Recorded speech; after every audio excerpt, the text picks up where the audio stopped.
इस वीडियो में है कक्षा 9वीं का विषय गणित से पाठ 1 जिसका नाम है संख्या पद्धति। संख्या पद्धति का ये भाग 3 है। भाग 3 में हम करेंगे प्रश्नावली 1.2 यानी कि एक्सरसाइज 1.2।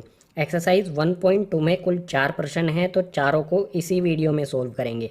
इससे पहले हम भाग 1 में इस पाठ का परिचय कर चुके हैं। भाग 2 में हम प्रश्नावली 1.1 कर चुके हैं और ये भाग 3 है। और इसके अलावा जो भी इसकी प्रश्नावली हैं पाठ 1 की, इन सभी के भागों के लिंक आपको मिल जाएंगे डिस्क्रिप्शन बॉक्स में नीचे और फर्स्ट कमेंट में भी साथ में। तो आगे वाले पेज पर देखते हैं प्रश्नावली 1.2 के प्रश्नों को। प्रश्नावली 1.2 में सबसे पहला प्रश्न है, नीचे दिए गए कथन सत्य हैं या असत्य, कारण के साथ अपने उत्तर दीजिए। जो भी हमें ये कथन दिए हैं ये सत्य हैं या असत्य। अगर सत्य हैं तो क्यों हैं और असत्य हैं तो क्यों हैं, हमें कारण भी देना है। तो इसमें सबसे पहले दिया है, प्रत्येक अपरिमेय संख्या एक वास्तविक संख्या होती है। अपरिमेय संख्या वास्तविक संख्याएं होती हैं, बिल्कुल होती हैं। ये कथन हमारा है सत्य। अब हमें इसका कारण भी बताना है, तो कारण यहाँ पर लिखता हूँ। वास्तविक संख्याओं में अपरिमेय संख्याएं भी होती हैं। जो हमारी वास्तविक संख्याएं हैं इसमें शामिल होती हैं अपरिमेय संख्याएं, इसलिए अपरिमेय संख्याओं को हम वास्तविक संख्या भी कह सकते हैं। ये सत्य है और यहाँ पर हो गया ये इसका कारण। आते हैं दूसरे पर। दूसरे में दिया है, संख्या रेखा का प्रत्येक बिंदु वर्गमूल m यानी कि रूट m के रूप का होता है, जहाँ m एक प्राकृत संख्या है। तो ये होगा गाइस असत्य। और असत्य क्यों है, इसका कारण यहाँ पर लिखते हैं। इसका कारण हो जाएगा, संख्या रेखा पर ऋणात्मक और धनात्मक संख्याएं होती हैं। हमारी संख्या रेखा होती है इस प्रकार से, जिसके बीच में होता है 0 और इसके राइट हैंड साइड यानी कि सीधे हाथ की तरफ धनात्मक संख्याएं होती हैं और उल्टे हाथ की तरफ लेफ्ट हैंड साइड में घटा में संख्याएं होती हैं, ऋणात्मक होती हैं। संख्या रेखा पर धनात्मक यानी कि जमा वाली संख्याएं भी होती हैं और घटा यानी कि ऋणात्मक वाली संख्याएं भी होती हैं। इसीलिए प्रत्येक बिंदु पर एक वर्गमूल हो संभव नहीं है। माइनस यानी कि घटा में ये संख्या कभी भी वर्गमूल यानी कि रूट के अंदर नहीं होती है, तो इसी वजह से ये हो जाएगा हमारा दूसरे वाला असत्य। आते हैं तीसरे बिंदु पर। तीसरे में दिया है, प्रत्येक वास्तविक संख्या एक अपरिमेय संख्या होती है। पहले वाले में हमने ये तो समझ लिया था कि अपरिमेय वास्तविक संख्या होती हैं, लेकिन क्या सभी वास्तविक संख्याएं परिमेय हो सकती हैं? नहीं हो सकती। तो ये होगा असत्य। और असत्य क्यों होगा, कारण लिखता हूँ यहाँ पर। कारण हो जाएगा क्योंकि वास्तविक संख्याओं में परिमेय संख्या भी होती हैं, इसीलिए हर एक वास्तविक संख्या को हम अपरिमेय नहीं कह सकते हैं, क्योंकि वास्तविक संख्याओं में परिमेय और अपरिमेय दोनों प्रकार की संख्याएं होती हैं। इसी तीसरे भाग के साथ हमारा क्वेश्चन नंबर 1 हो जाता है कंप्लीट। क्वेश्चन नंबर 2 के लिए चलते हैं नेक्स्ट पेज पर। सो यहाँ पर है क्वेश्चन नंबर 2। इसमें दिया है, क्या सभी धनात्मक पूर्णांकों के वर्गमूल अपरिमेय होते हैं? यदि नहीं तो एक ऐसी संख्या के वर्गमूल का उदाहरण दीजिए जो एक परिमेय संख्या हो। धनात्मक पूर्णांकों को अगर वर्गमूल यानी कि रूट के अंदर डालेंगे, क्या वो सभी अपरिमेय होते हैं? बिल्कुल नहीं होते। तो इसका उत्तर हो जाएगा नहीं, सभी धनात्मक पूर्णांकों के वर्गमूल अपरिमेय नहीं होते। और अगर नहीं होते हैं तो हमें इसका उदाहरण भी देना है। तो उदाहरण बिल्कुल सिंपल हो जाएगा। पूर्णांक ले लेते हैं। पूर्णांक हमारा हो जाएगा 1। 1 का वर्गमूल करेंगे, रूट के अंदर डालेंगे, इसको बाहर निकालेंगे रूट से, तो 1 बाहर निकल के आ जाएगा। ठीक है, 1 को हम कैसे लिख सकते हैं, 1 गुणा में 1। और रूट के अंदर वर्गमूल के अंदर अगर जोड़ा बन जाता है तो उसमें एक वैल्यू बाहर आ जाती है। बिल्कुल इसी तरह से आगे ले लेते हैं। रूट के अंदर 4, ये उदाहरण दे रहे हैं हम। ठीक है, 4 आ गया। 4 रूट के अंदर 4 को हम कैसे लिख सकते हैं, 4 को लिख सकते हैं हम 2 गुना में 2।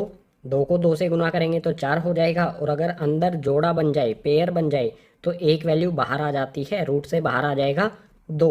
तो ये भी उदाहरण हो गया हमारा। बिल्कुल इसी तरह से रूट के अंदर अगर 9 होगा तो 9 को हम लिख सकते हैं 3 गुना में 3 और रूट से बाहर आ जाएगा 3। ठीक है, रूट के अंदर 9 को हम लिख सकते हैं 3 गुना में 3।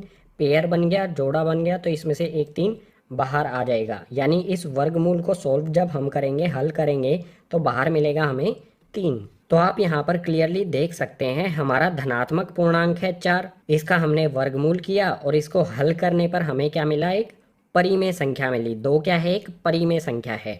तो सभी धनात्मक पूर्णांकों के वर्गमूल अपरिमेय नहीं होते हैं। बिल्कुल आसान सा ये हल हो गया हमारा क्वेश्चन नंबर 2 का। अब क्वेश्चन नंबर 3 को सॉल्व करने के लिए चलते हैं नेक्स्ट पेज पर। मैं बोला अब है क्वेश्चन नंबर 3। इसमें हमसे बोला है दिखाइए कि संख्या रेखा पर √5 को किस प्रकार निरूपित किया जा सकता है।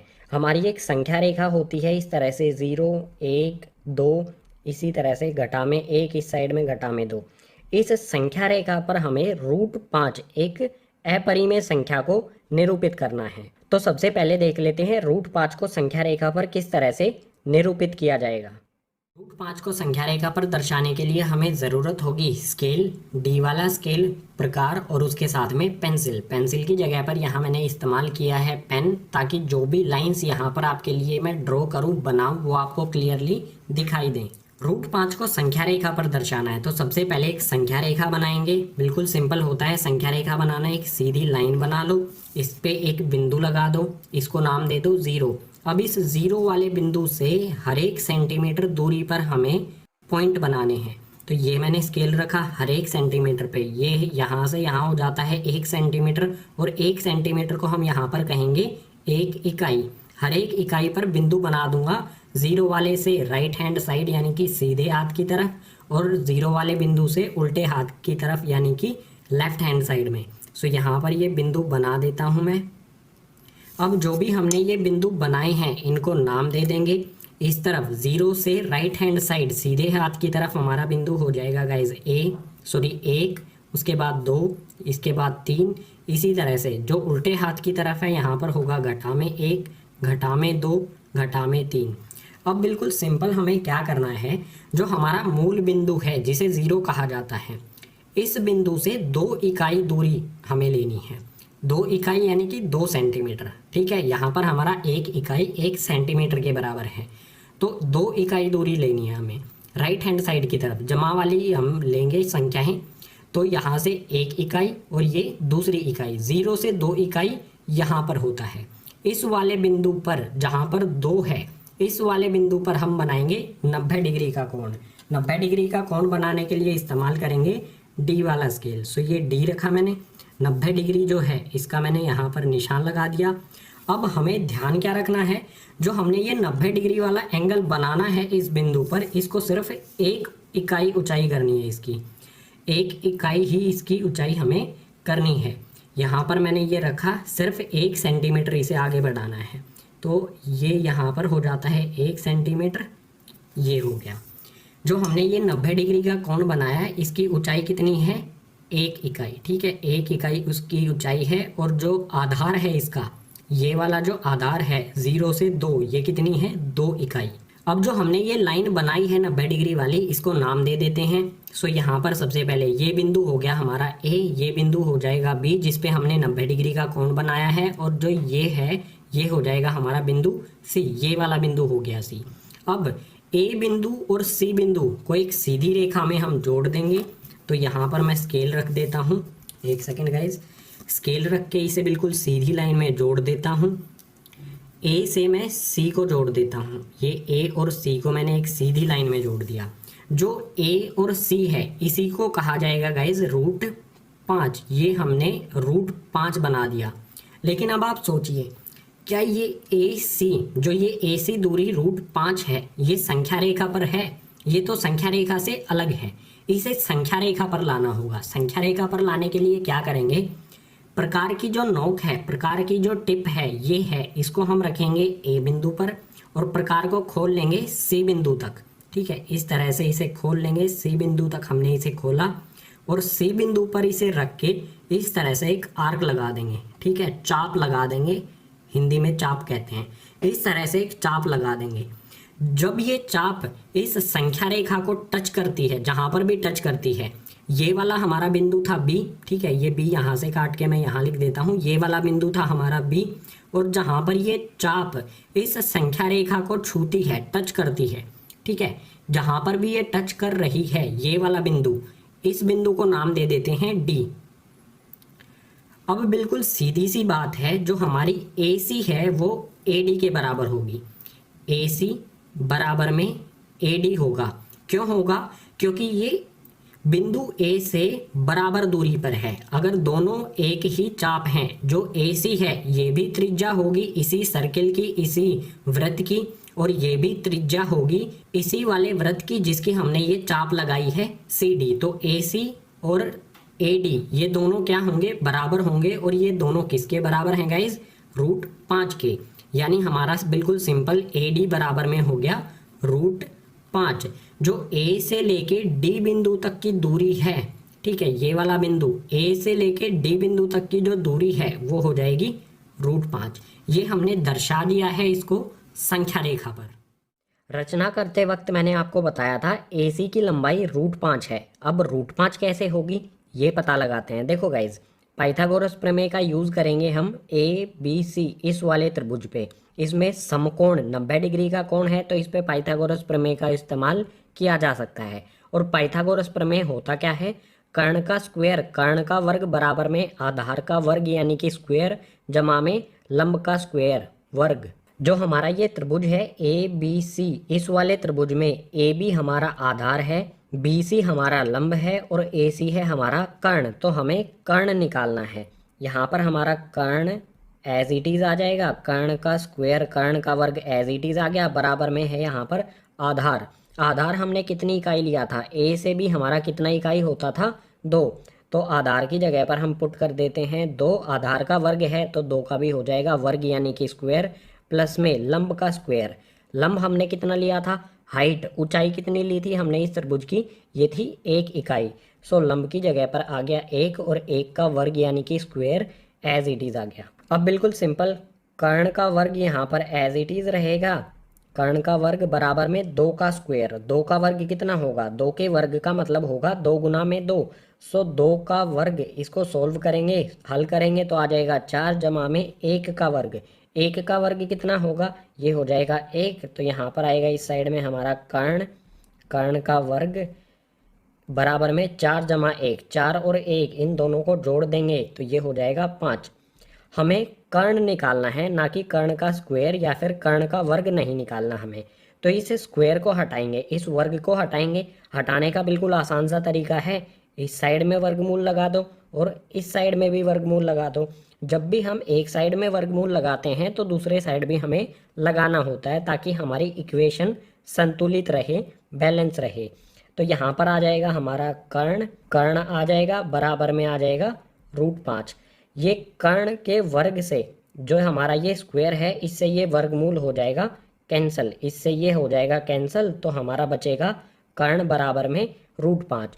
और ये कर्ण क्या है, इस त्रिभुज का कर्ण क्या है, AC। तो मैं बिल्कुल सिंपल लिख सकता हूँ AC बराबर में हो जाएगा, एक सेकेंड गाइज, AC हमारा क्या हो गया, √5। तो बिल्कुल आसान से तरीके से हम AC को √5 भी सिद्ध कर सकते हैं। इसी के साथ क्वेश्चन नंबर 3 हो गया हमारा कंप्लीट। अब इससे आगे वाले क्वेश्चन के लिए चलते हैं नेक्स्ट पेज पर। अब है प्रश्नावली 1.2 का क्वेश्चन नंबर 4। इसमें दिया है क्रियाकलाप। कागज की एक बड़ी शीट लीजिए और नीचे दी गई विधि से वर्गमूल सर्पिल यानी स्क्वायर रूट स्पाइरल की रचना कीजिए। इस क्वेश्चन में हमें क्रियाकलाप दिया गया है वर्गमूल सर्पिल बनाने के लिए।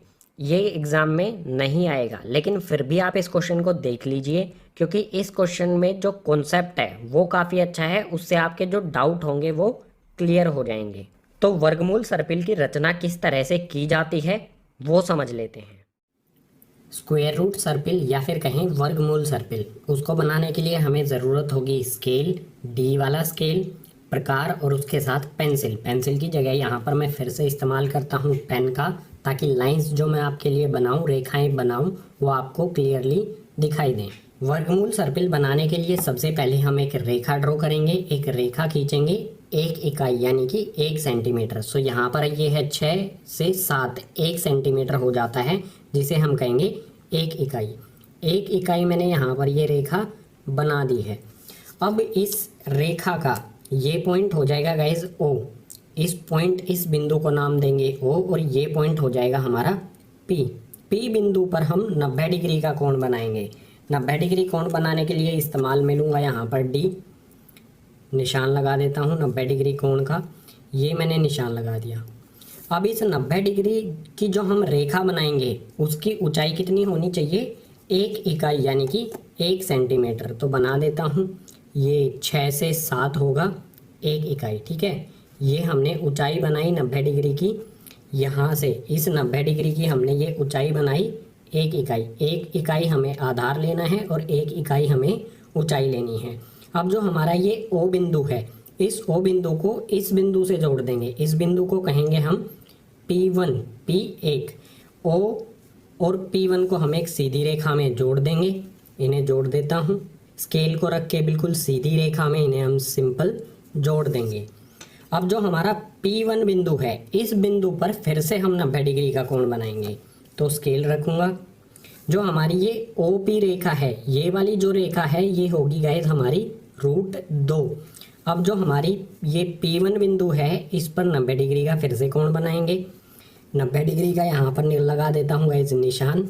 और जो 90 डिग्री की हम रेखा बनाएंगे उसकी ऊंचाई कितनी रखनी है? ऊंचाई हमेशा हमें रखनी है 1 इकाई। तो 1 इकाई यानी कि 1 सेंटीमीटर। सो यहाँ पे है 9, यहाँ पे है 10। 9 से 10 कर देते हैं इसे, ठीक है। तो ये हो गई हमारी 1। ये भी 90 डिग्री का हो गया। अब जो हमारा O और ये वाला बिंदु जो होगा, इसको नाम दे देंगे P2, P2। P2 और O को हम सीधी रेखा में जोड़ देंगे। सो ये मैंने रखा स्केल, इनको एक सीधी रेखा में जोड़ेंगे। ये सीधी रेखा में हमने जोड़ दिया।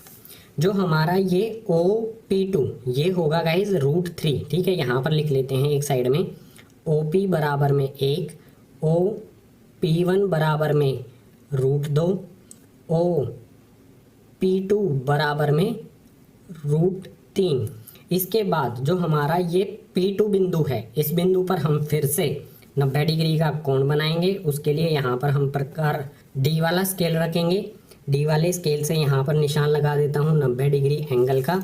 अब बिल्कुल सीधी रेखा में फिर से हमेशा हमें जो ऊंचाई रख करनी है वो हमेशा 1 इकाई करेंगे। सो इसे 1 इकाई ऊंचाई कर देते हैं इस एंगल की। ये हो गई 1 इकाई। इस बिंदु को नाम दे देंगे गाइज P3 और इसको अब जोड़ देंगे O से। यहाँ पर बिल्कुल सीधी रेखा में मैं इसे O से जोड़ देता हूँ। अब इस P3 बिंदु पर जो हमारा OP3, इस रेखा की लंबाई कितनी होगी? OP3 की लंबाई होगी गाइज √4। और √4 किसके बराबर होता है? 2 के। तो OP3 अगर हम इसकी लंबाई मापेंगे तो ये होगी गाइज 2 सेंटीमीटर या फिर कह सकते हैं 2 इकाई। आगे बिल्कुल इसी तरह से इसे बनाते रहेंगे। मैं जल्दी जल्दी से बना देता हूँ। जो हमारा P3 बिंदु है, इस पे 90 डिग्री का कोण बनाएंगे। 90 डिग्री का कोण बनाएंगे और 1 इकाई इसकी ऊंचाई हम कर देंगे। तो 1 इकाई ये ऊंचाई कर देते हैं। ये वाला बिंदु हो जाएगा हमारा P4 और इसको जोड़ देंगे हम O से। ये हमने O पे रखा पेन और P4 से इसे जोड़ दिया। बिल्कुल इसी तरह से जो हमारा OP4 है ये हो जाएगा √5। इसके बाद OP4 इस बिंदु पर 90 डिग्री का एंगल बनाएंगे। 90 डिग्री का एंगल बनाएंगे हम D वाले स्केल से। सो D वाला स्केल रखा, 90 डिग्री का मैंने यहाँ पर बनाया एंगल। इसकी भी ऊंचाई क्या करनी है? 1 इकाई कर देनी है। तो यहाँ पर ये रखा स्केल, 1 इकाई ये सर्पिल, 1 इकाई यहाँ से, 1 इकाई इसकी भी ऊंचाई करेंगे। ये हो गई 1 इकाई। इसके बाद इसे भी जोड़ देंगे हम बिंदु O से। O से जोड़ने पे ये हमारा बिंदु क्या है?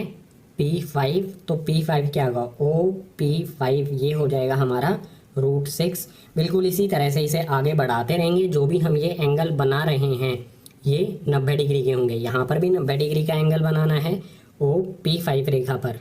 ये हमने 90 डिग्री का निशान लगाया। अब इसे भी हम क्या करेंगे? 1 इकाई बढ़ा देंगे। 1 इकाई इसकी ऊंचाई बना देंगे। तो ये हमने स्केल रखा और इस बिंदु को नाम दे देंगे गाइज P6। P6 को भी यहाँ पर जोड़ देंगे एक सीधी रेखा में। ये हमने इसे जोड़ दिया बिल्कुल सीधी रेखा में। अब आगे ये हमारा OP6 जो है ये हो जाएगा √7। इसके आगे लिखने की ज़रूरत नहीं है। अब जल्दी से यहाँ पर आगे यहाँ पर भी 90 डिग्री का एंगल बनाएंगे P6 पर। आगे हमें बस 90 डिग्री का एंगल बनाते जाना है जो भी हमें रेखा मिलेगी, ठीक है। ये होगा हमारा यहाँ पर एंगल। इसे भी हम क्या करेंगे? 1 इकाई ऊंचाई इसकी बढ़ा देंगे। तो ये मैंने रखा पेन, 90 डिग्री यहाँ से मैच करके ये हमने इसकी 1 इकाई बढ़ाई। अब इसे जोड़ देंगे हम O से। ये हम इसे जोड़ देते हैं गाइज O से। ये हो गया हमारा बिंदु P7। इसके बाद आगे और बढ़ाते जाएंगे, इसे 90 डिग्री का एंगल बनाएंगे। फिर से जो हमें नया बिंदु मिला है इस पे, ये हमने 90 डिग्री का पॉइंट बनाया, इसको बढ़ाते हैं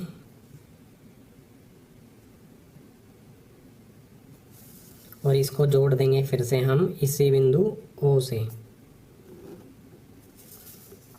अब जो हमारा ये बिंदु है P8, इस पे हम फिर से 90 डिग्री का एंगल बनाएंगे। ये हमारा 90 डिग्री का एंगल बना। इस एंगल को 1 इकाई ऊंचाई बढ़ाएंगे, इस एंगल की 1 इकाई ऊंचाई बढ़ाएंगे। ये स्केल रखा एंगल से, यहाँ से हमने पॉइंट को मिलाया और इसे बढ़ा दिया 1 इकाई। फिर से जो हमारा O है और जो हमारा P9 बिंदु है, इसको एक सीधी रेखा में जोड़ेंगे।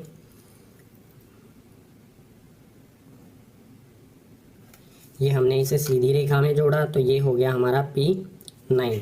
अब जो हमारा P9 है इस बिंदु पर बनाएंगे, 90 डिग्री का निशान लगाया। इसके बाद यहाँ पर इसे 1 इकाई बढ़ा देंगे, ऊंचाई इसकी क्या करेंगे 1 इकाई, 1 इकाई इसकी ऊंचाई हमने करी। इसके बाद जोड़ देंगे इसे बिंदु O से। ये हमारा बिंदु O और इसे जोड़ देंगे यहाँ से। ये हो गया हमारा P10। इसके बाद इसी तरह से यहाँ पर भी 90 डिग्री का एंगल बनाएंगे। ये हमने रखा स्केल, निशान लगाया 90 डिग्री एंगल का। इसे 1 इकाई हमने ऊंचाई जो है एंगल की ये बढ़ाएंगे हम 1 इकाई। ये हमने स्केल रखा, 1 इकाई बढ़ाएंगे, ये होगा हमारा 1 इकाई। बढ़ाएं इसे O बिंदु से, ये हमारा होगा P11। O से हम इसको जोड़ देंगे। ये हमने O रखा, O पे पेन को रखा और ये जोड़ दिया P11 से। बिल्कुल इसी तरह से यहाँ पे फिर से जो भी हम ये एंगल बना रहे हैं, ये कितने डिग्री के हैं 90 डिग्री के, 90 डिग्री के, ठीक है। अब यहाँ पर भी 90 डिग्री का कोण बना देंगे। तो यहाँ पर फिर से रखा हमने स्केल। अब हमें बस इसी तरह से करते रहना है, 90 डिग्री का एंगल बनाते रहना है। 90 डिग्री का निशान लगाया, इसे हम 1 इकाई क्या करेंगे आगे बढ़ा देंगे। आगे इसको हाइट जो है, ऊंचाई जो है वो हमेशा क्या करनी है 1 इकाई बढ़ा देनी है और उसे जोड़ देंगे। ये हमारा बिंदु है, इसको O बिंदु से जोड़ देंगे। ये हो गया गाइस हमारा P12। बिल्कुल इसी तरह से आप P17 तक बना सकते हो, ठीक है। P17 या फिर P18 तक आप ये बना सकते हो। यहाँ पर आगे 90 डिग्री का एंगल बनाओ, ठीक है, उसे 1 इकाई बढ़ा दो, जो भी आएगा उसे इस तरह से जोड़ दो। फिर से स्केल से करना है आपको, ठीक है। फिर से यहाँ पर 90 डिग्री का एंगल बनाओ, 1 इकाई ऊंचाई बढ़ाओ, यहाँ पर जोड़ दो। आगे बिल्कुल इसी तरह से आप बनाते जाओगे। ये P17 तक आसानी से बन जाता है, ठीक है। तो स्क्वायर रूट सर्पिल बिल्कुल आसान है। आपको क्या करना है, सबसे पहले 1 इकाई हमें आधार लेना है और उस पे 90 डिग्री का कोण बना देना है। ऊंचाई क्या करनी है 1 इकाई। और उसके बाद जो हमारा O, जो केंद्रीय बिंदु O है, सभी जो हमारे बिंदु मिलेंगे उनको हमें जोड़ते जाना है इस O से। यहाँ पर फिर से 90 डिग्री का एंगल बनाएंगे, ऊंचाई हमेशा 1 इकाई। जो भी हमने 90 डिग्री एंगल बना के ऊंचाई की है वो सभी क्या हैं, ये 1 इकाई हैं, ठीक है। 1 इकाई और 90 डिग्री एंगल बनाते जाएंगे, हमारा वर्गमूल सर्पिल या फिर कहें स्क्वायर रूट सर्पिल बनता जाएगा आगे। सो यही था गाइस हमारा स्क्वायर रूट सर्पिल। आप इसे P17 तक आसानी से बना सकते हो। वर्गमूल सर्पिल यानी स्क्वायर रूट सर्पिल के साथ हमारा भाग 3 यानी प्रश्नावली 1.2 ये हो जाती है कंप्लीट। उम्मीद करूंगा सभी प्रश्न आपको समझ में आए होंगे। अगर समझ आए हैं तो इस वीडियो को अपने क्लासमेट्स के साथ ज़्यादा से ज़्यादा शेयर कीजिए। अगर कोई डाउट है तो वो आप कमेंट बॉक्स सेक्शन में नीचे मेंशन कर सकते हैं। और इसके अलावा इस पाठ के अन्य भागों के लिंक आपको मिल जाएंगे नीचे डिस्क्रिप्शन बॉक्स में।